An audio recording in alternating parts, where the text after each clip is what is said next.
We're already a full day into the Persian Tomcat event where you could get an Iranian F-14 IRIAF for quote, quote, free. That's right, you get to grind your hearts out for quite a while to get this Iranian F-14 that'll be joining the U.S. air tree. So let's take a quick look at this because it's a F-14. The F-14's already in the game, though this has got a few extra party favors that come along with it. By the way, I'm Old Dead Man, your host. Welcome to War Thunder's website, and shortly, War Thunder itself will talk about how you can get grinding on this event as quick as possible. So obviously, right off the bat, F-14A Tomcat in Iran service. It's hard to believe, I know. But at one point in time, Iran and the U.S. were actually very close allies. Iran was so close, in fact, that when the Iranians were looking for a new jet aircraft, the U.S. said yes to the F-14, making them the only non-U.S. operators of F-14 Tomcats in the world. So let's go ahead and take a fast look at this. You're already familiar with the F-14A. We're not going to go into the tech specs.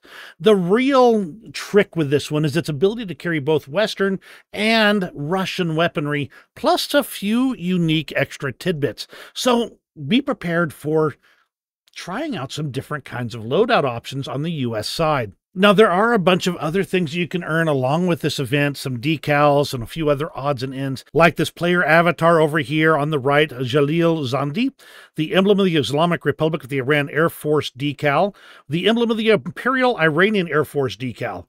Now, one of the interesting stories is that when the revolution took place and the Shah was actually tossed out of power, well, the F-14 Tomcat pilots and operating crews looked at the situation and said, I don't think this is a good idea for me to stick around, because anybody who flies an F-14, an American piece of kit, is likely to be considered an enemy of the new Islamic Republic.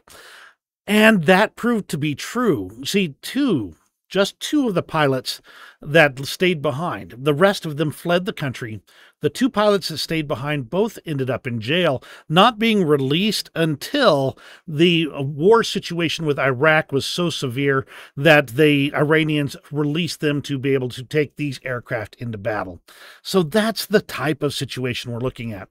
Of course, you'll be able to use the AIM-9 Sidewinder, the AIM-7 Sparrow, and the AIM-54 Phoenix. Now, the AIM-54 Phoenix is an interesting one because multiple sources have indicated that Iran continued to operate with the AIM-54 Phoenix, initially from their initial stockpiles, and then by surreptitiously gaining access to these AIM-54 Phoenixes on the black market, secondary sources, anywhere they could get their hands on them. Still, that means that effectively they were using the AIM-54 Phoenix long after the U.S. and Iran were no longer talking terms. In addition, you can use Soviet R-27R1 missiles and Iran's own Fakur-90 and Sajil missiles, as well as Yasser rockets with a 750-pound warhead. So again, there's some interesting things to go with this. And at rank 8, well, it's going to be a top-tier aircraft. Now let's talk about the event itself. Each stage is unlocked for 45,000 mission points and brings a reward with it. Overall, that means you need to grind in air modes in order to be able to gain these points. You can earn these points in air battles of rank 3 or higher in arcade, realistic, or simulator modes.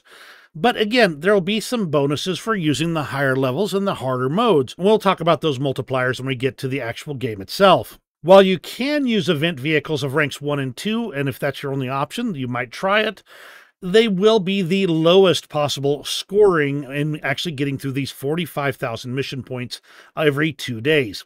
Now, I'm not going to go through the various stages here in this regard. You have to get 8 of them in order to get the F-14, and 9 of them to get the unique camouflage, and 4 random modifications for the F-14A. Understand, this will be coming as an event vehicle, not a premium. So you will have to grind out those upgrades the hard way, or spend money on it.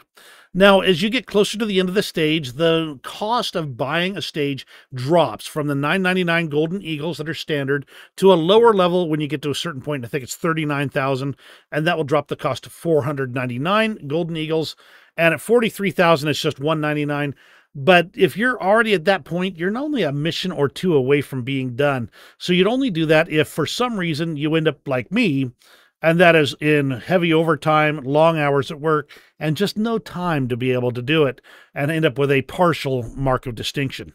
Now, you can get a tradable coupon if you want to sell your F-14 after you've earned it, and that requires you to get 750,000 mission points through the entire event.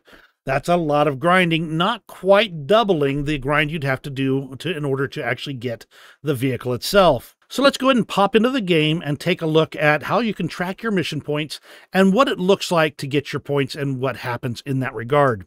Now, from the main game itself, you click on your username, and as you can see, I am, in fact, Old Dead Man. You go over to Achievements right here, and then you scroll down to the Persian Tomcat here. Now, you'll want to hit the plus sign because what you want to click on is Tasks.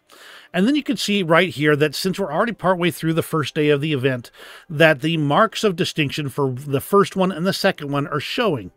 Now, they do show the beginning date and time and the ending date and time, so you can keep track of the exact times you are able to work on this mark of distinction. And they will show when the next one starts as well. There's no overlap this time, so you can't, get sneaky and try and get a little bit extra by working the overlap at all. But in the end, you're still going to end up having to grind these marks out. Now, you'll notice that I mentioned that there are multipliers for making this a little bit easier. In Air AB, your multiplier is ×1. In Air RB, it's ×1.4. And if you really want to get those points fast and you're good with a joystick or just really good at sim, you can play Air SB or Air Simulator battles with a ×3 multiplier.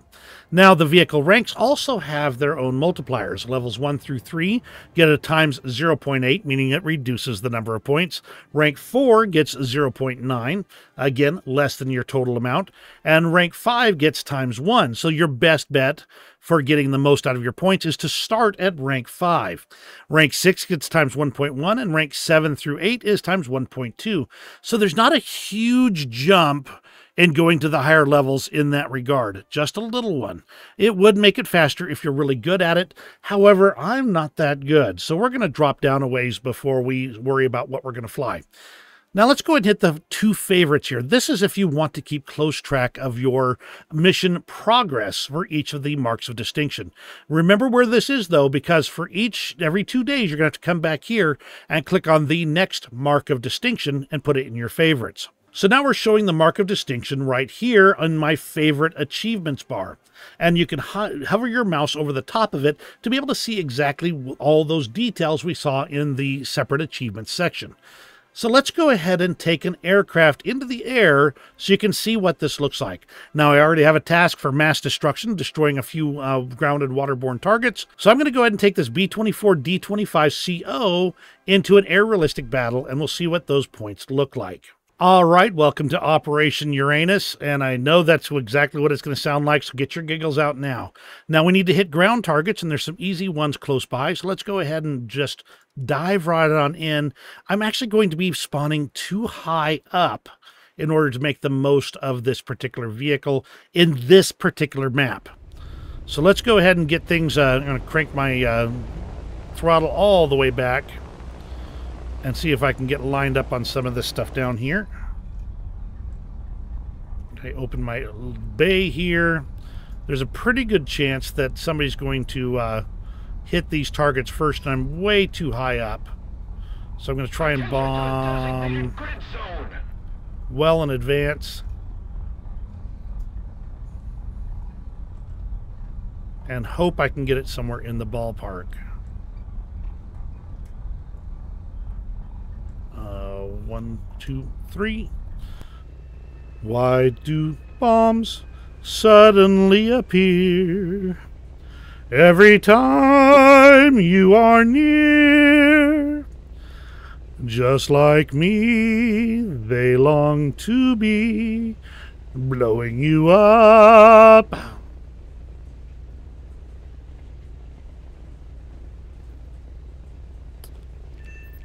Woohoo! Not bad for a drop from 4,000 meters. Let's go ahead and level her out and let's see, look back at what we managed to hit. There's still a lot there. I could actually circle back instead of going towards the enemy. Pull the throttles back. There's a JU-288. Don't care about him. I'm just going to go ahead and roll it around. The B-20 was a 4 is not exactly the most agile aircraft on the planet, but we're just trying things out this time. I want to hit a couple more targets. It looks like over there is going to be a good option, so we'll go ahead and roll this puppy around. And I want to get down on the deck. I don't want to be quite so high because I don't want to wait so long for the bombs to drop. On the day that you were bombed, the pilots got together and decided to destroy your dreams come true. Oh yeah, we got this thing lined up, and having them so far behind the lines should make this super easy work. Now let's just hope that I'm not really bad at what I'm doing this time. Boom, boom. That might actually be a little bit too... 2 targets destroyed. Very nice. I've still got 3 bombs left. I'm going to whip around and get these armored cars. Holy moly. Yeah, this thing is definitely not agile, and I'm used to flying more agile stuff these days. I love me a good heavy bomber. Don't get me wrong. But even my other ones, when I stand it on a wing like that, are going to be a little bit more agile than that. We're going to drop a couple there. Oh, no, not my... Ooh. Oh, 3 more targets. Nice.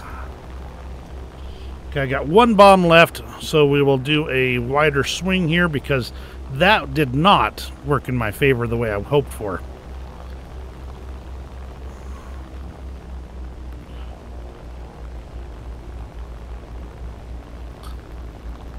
Oh, man. I was at the Commemorative Air Force Air Base just a couple of weeks ago. They have one of those ball turrets right there on display. Oh my heavens, the claustrophobic attacks that I would have.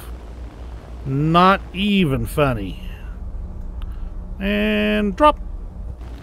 And let's just hope. Come on, come on, come on, come on. Ah, pull out, pull out, pull out. That was wide long, but I got all 3. I will take it. Now, at this point, I've dropped my load. No, nothing kinkier or unusual about that, so don't think too much of it.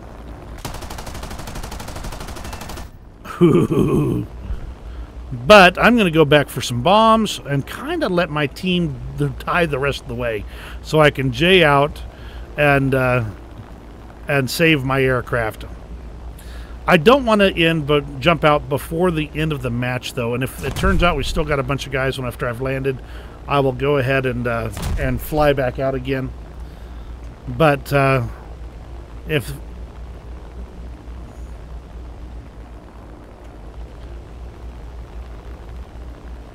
well, a little bit of language there. Anyway, so if there's still somebody out there for me to get score points with, I guess I will fly out. But if the rest of my team gets killed in the meantime, then it will at least mean that we can end the match, and you can see what those points look like without having to wait things out. I do consider it courteous to go ahead and tell people if you're trying to land a J out. That way they can get a little bit extra points right before the end. Thing is, I'm not sure I can get this thing to stop on this runway at 220 kilometers per hour. Okay, pull the nose up.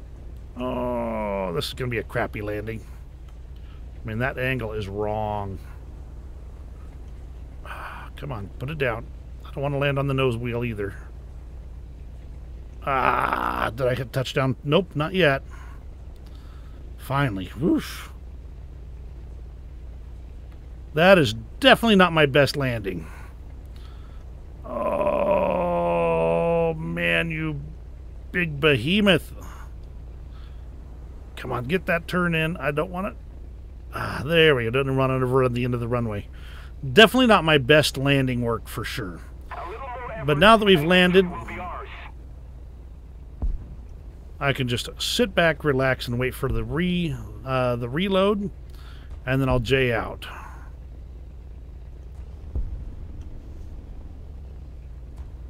Somebody's trying to pull off a fast one, though, it looks like.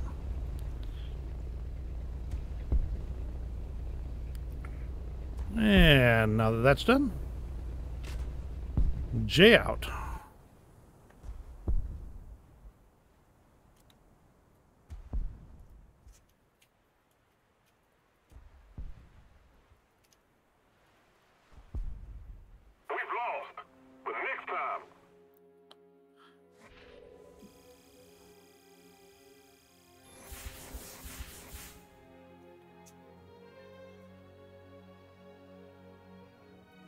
I have no clue why I got Invincible Lag 3 Pilot, unless the requirements for it changed during that since the last time I loaded up.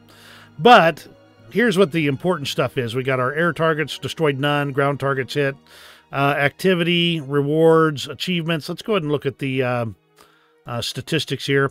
I got 860 points in this mission. So let's go ahead and take that number. We'll jot it down real fast.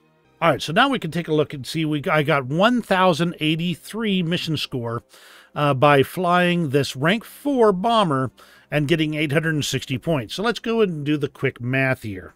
Now I am flying a rank 4 plane, which means it only gets me 0.9 for my score. So I'm going to multiply by 0.9 to get 774 points.